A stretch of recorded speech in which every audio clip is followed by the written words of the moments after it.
The Roman-Parthian War of 58–63 was fought between the Roman Empire and the Parthian Empire over control of Armenia, a vital buffer state between the two realms. Armenia had been a Roman client state since the days of Emperor Augustus, but in 52–53, the Parthians succeeded in installing their own candidate, Tiridates, on the Armenian throne. These events coincided with the accession of Nero to the imperial throne in Rome, and the young emperor decided to react vigorously. The war, which was the only major foreign campaign of his reign, began with rapid success for the Roman forces. Led by the able general Gnaeus Domitius Corbulo, they overcame the forces loyal to Tiridates, installed their own candidate, Tigranes V, on the Armenian throne, and left the country. The Romans were aided by the fact that the Parthian king Vologases was embroiled in the suppression of a series of revolts in his own country. As soon as these had been dealt with, however, the Parthians turned their attention to Armenia, and after a couple of years of inconclusive campaigning, inflicted a heavy defeat on the Romans in the Battle of Rhandeia. The conflict ended soon after, in an effective stalemate and a formal compromise. A Parthian prince of the Arsacid line would henceforth sit on the Armenian throne, but his nomination had to be approved by the Roman emperor. This conflict was the first direct confrontation between Parthia and the Romans since Crassus' disastrous expedition and Mark Antony's campaigns a century earlier, and would be the first of a long series of wars between Roman and Iranian powers over Armenia.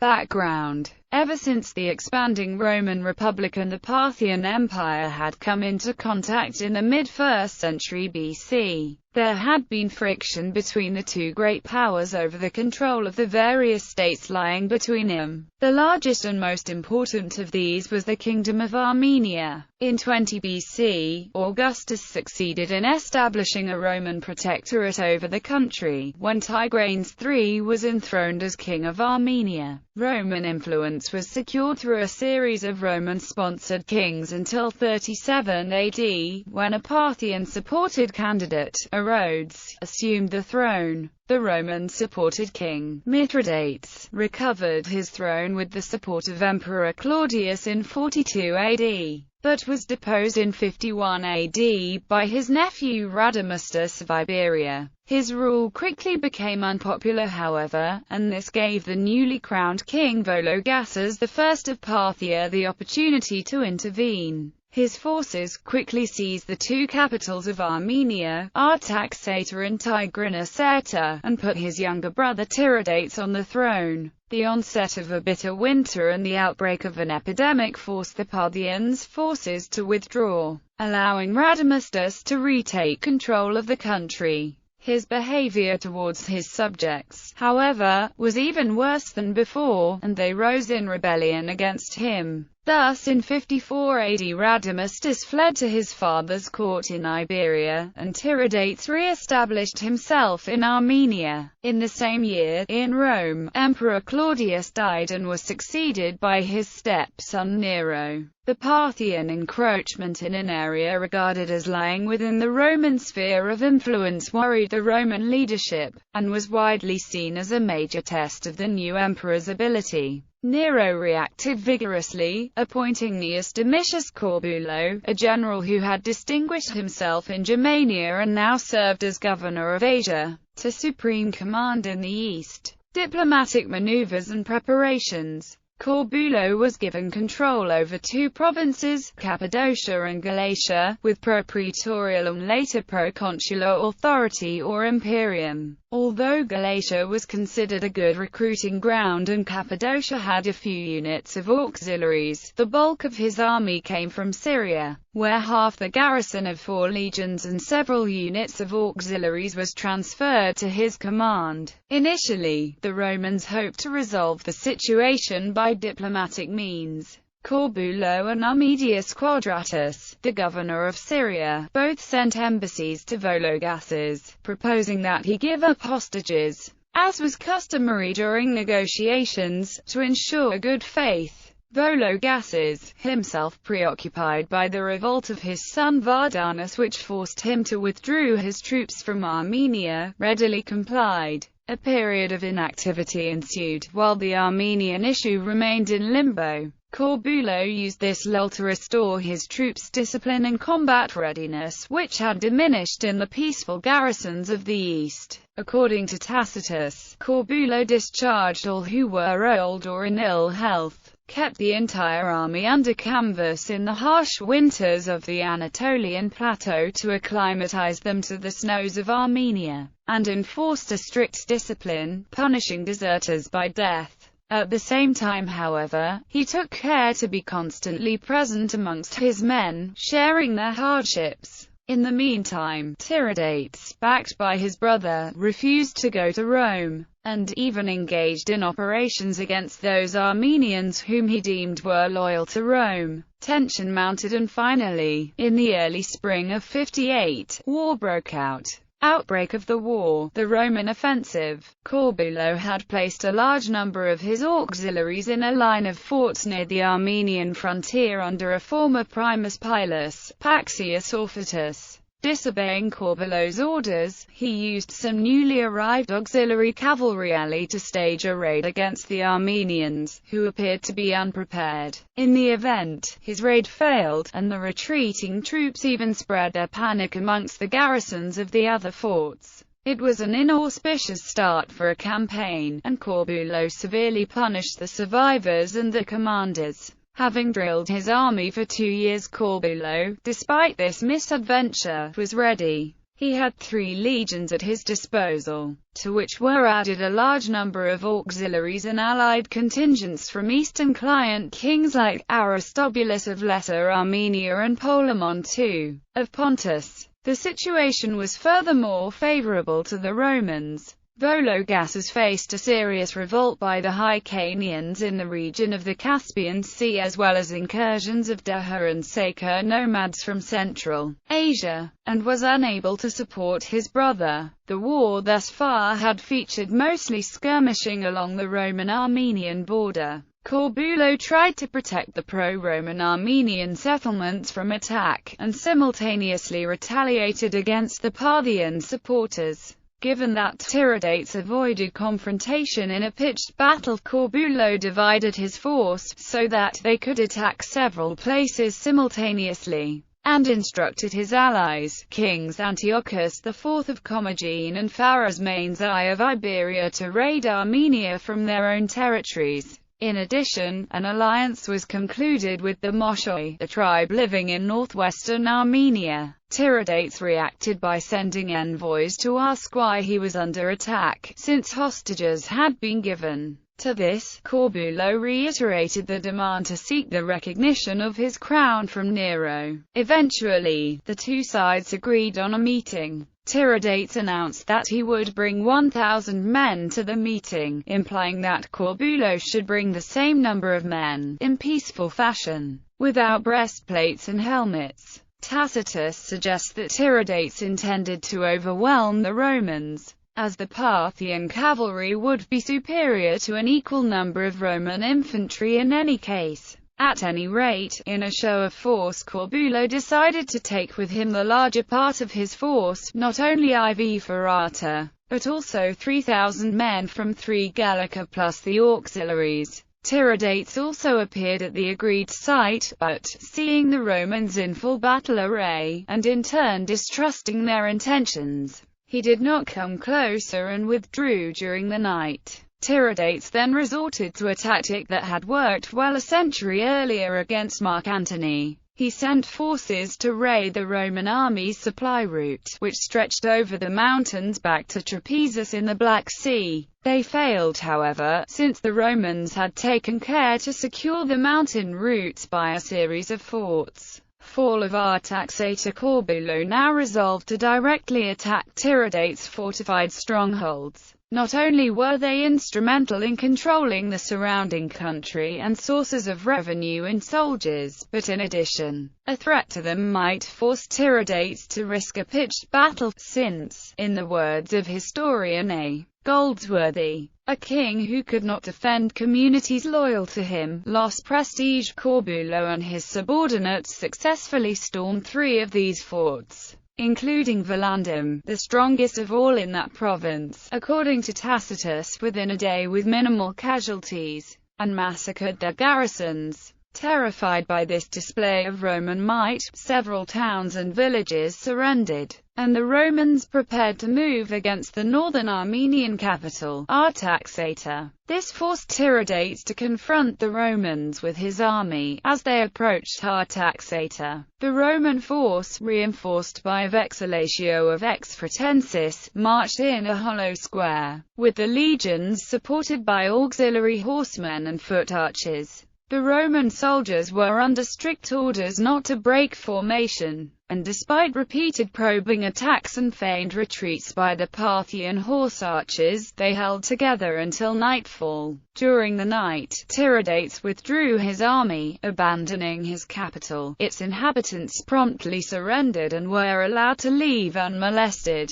but the city was torched, since the Romans could not spare sufficient men for garrisoning it. Fall of Tigranocerta in 59, the Romans marched to the south, towards Tigranocerta, Armenia's second capital city. On their way, Corbulo's men punished those who withstood or hid from them, while leniency was shown to those who surrendered. In the harsh, dry terrain of northern Mesopotamia, the army suffered from lack of provisions, especially water, until they reached the more fertile areas near Tigranocerta. During that time, a plot to murder Corbulo was uncovered and suppressed. Several Armenian nobles who had joined the Roman camp were implicated and executed. According to a story provided by Frontinus, when the Roman army arrived at Tigranocerta, they launched the severed head of one of the conspirators into the city. By chance, it landed right where the city council was assembled. They immediately decided to surrender the city, which was consequently spared. Shortly after, an attempt by the Parthian army under King Vologases to enter Armenia was blocked by Verilanus Severus,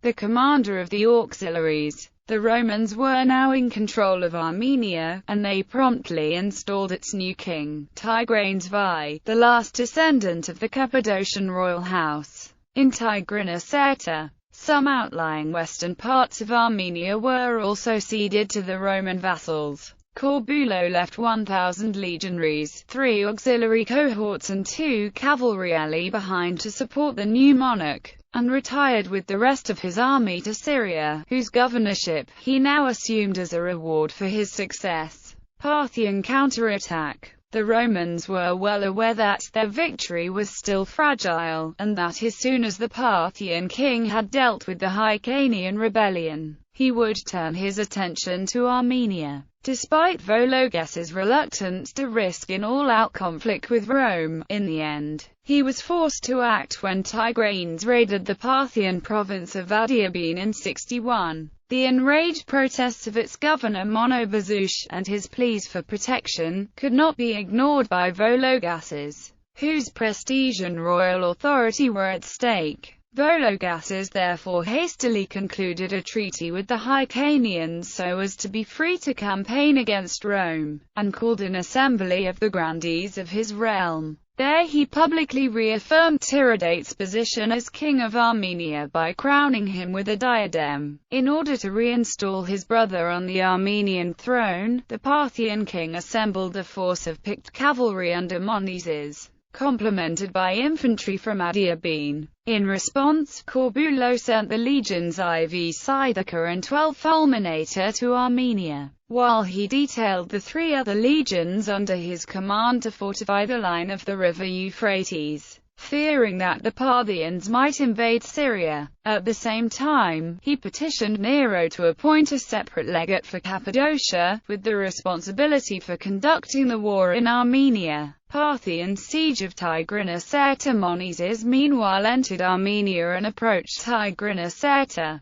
Tigranes had taken care to gather supplies, and the city was well fortified and garrisoned with Romans and Armenians alike. The siege was largely undertaken by the Armenian contingent, since the Parthians, being cavalrymen, were unskilled and unwilling to engage in siege work. The Parthian assault failed, and was driven back with loss by a successful Roman sally. At this point, Corbulo sent an envoy to Vologases, who had encamped with his court at Nisibis, near Tigrinna and the Roman-Parthian border. The failed siege and a shortage of fodder for his cavalry forced Vologases to agree to withdraw Monises from Armenia. At the same time, however, the Romans too left Armenia, something that, according to Tacitus, raised suspicions of Corbulo's motives. Some whispered that he had reached an agreement of mutual withdrawal with the Parthians, and that he was unwilling to risk his reputation by renewing hostilities against them. At any rate, a truce was arranged and a Parthian embassy was dispatched to Rome. The negotiations failed to reach an agreement, and war was resumed in the spring of 62. In the meantime, the asked-for legate for Cappadocia had arrived, in the person of Lucius Caesenius Paetus, the consul of the previous year. The army was divided between him and Corbulo, with IV Scythica, 12 Fulminator, the newly arrived V Macedonica and the auxiliaries from Pontus, Galatia and Cappadocia going to Paetus, while Corbulo retained 3 Gallica, Biferata and Ex Fretensis.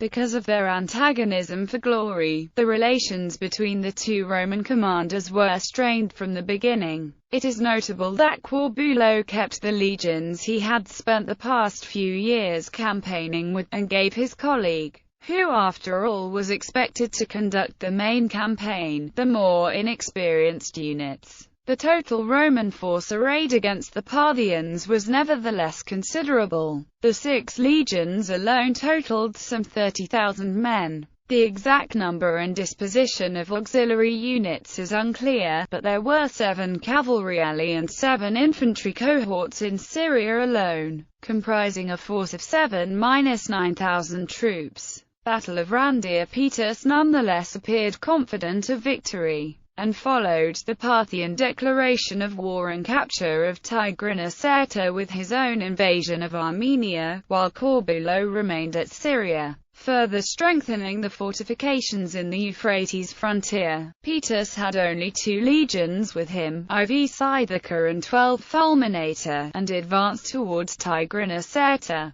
A few minor forts were taken, but a lack of supplies forced him to withdraw westwards for the winter. The Parthians had originally intended to invade Syria, but Corbulo put on a convincing display of military might, building a strong flotilla of ships equipped with catapults and a bridge over the Euphrates, which allowed him to establish a foothold on the Parthian shore. Therefore the Parthians abandoned their plans for Syria, and turned their attention towards Armenia. There, Paetus had dispersed his forces and granted extended leaves to his officers, so that he was taken unawares at the Parthian advance. Upon learning of it, he initially advanced to meet Vologases, but after a reconnaissance detachment was defeated, he panicked and withdrew hastily. Paetus sent his wife and son to safety in the fortress of Arsamosata, and tried to block the Parthian advance by occupying the passes of the Taurus Mountains with detachments from his army. In so doing, however, he further dispersed his forces, which were then defeated in detail by the Parthians. Roman morale plunged and panic set in among the army, which was now besieged in a series of hastily erected camps near Rhandeia. Paetus, who appears to have fallen into desperate inactivity, sent urgent messages to Corbulo to come to his rescue.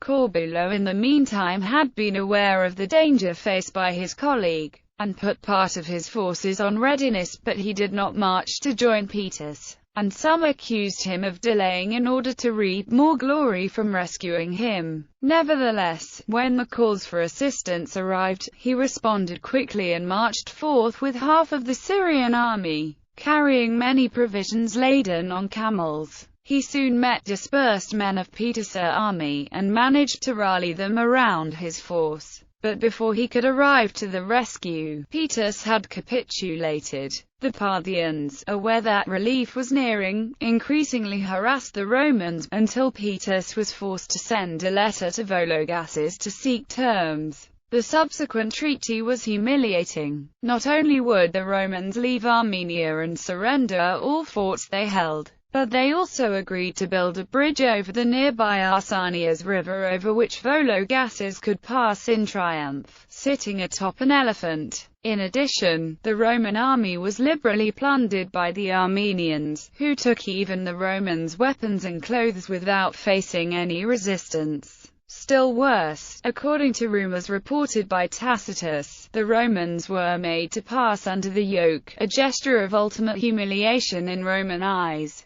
The two Roman forces met on the banks of the Euphrates near Melitna, amidst scenes of mutual grief, while Corbulo lamented the undoing of his achievements. Peters tried to convince him to attempt to reverse the situation by invading Armenia. Corbulo, however, refused, claiming that he did not have the authority to do so, and that either way the army was too worn out to be able to campaign effectively. In the end, Peters retired to Cappadocia and Corbulo to Syria, where he received envoys from Vologases, who demanded that he evacuate his bridgehead over the Euphrates. In turn, Corbulo demanded the Parthian evacuation of Armenia. Vologases agreed to this, and both sides withdrew their forces, leaving Armenia once again masterless but de facto under Parthian control, until her Parthian delegation could travel to Rome.